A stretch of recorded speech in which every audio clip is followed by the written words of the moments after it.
بسم اللہ الرحمن الرحیم الحمد للہ نحمده ونستعینه ونستغفره ونؤمن به ونتوکل علیہ ونعوذ باللہ من شرور انفسنا ومن سیئات اعمالنا من يهده اللہ فلا مضل له ومن يضلل فلا هادی له ونشهد أن لا إله إلا الله وحده لا شريك له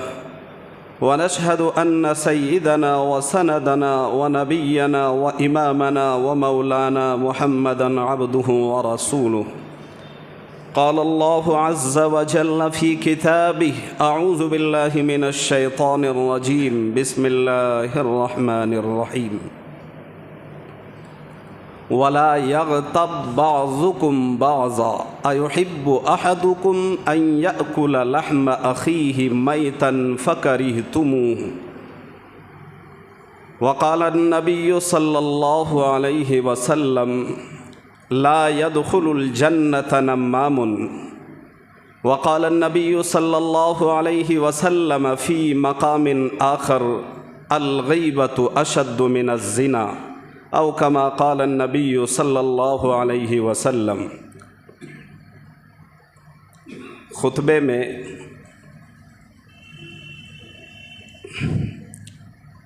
سورۃ الحجرات پارہ نمبر 26 کی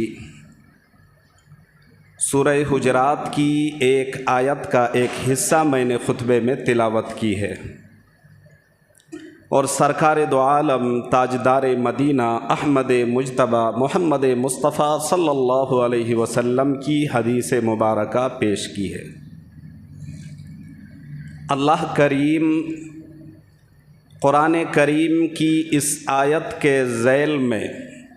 اللہ رب العزت والجلال اپنے بندوں کو یہ خبردار کرنا چاہتے ہیں،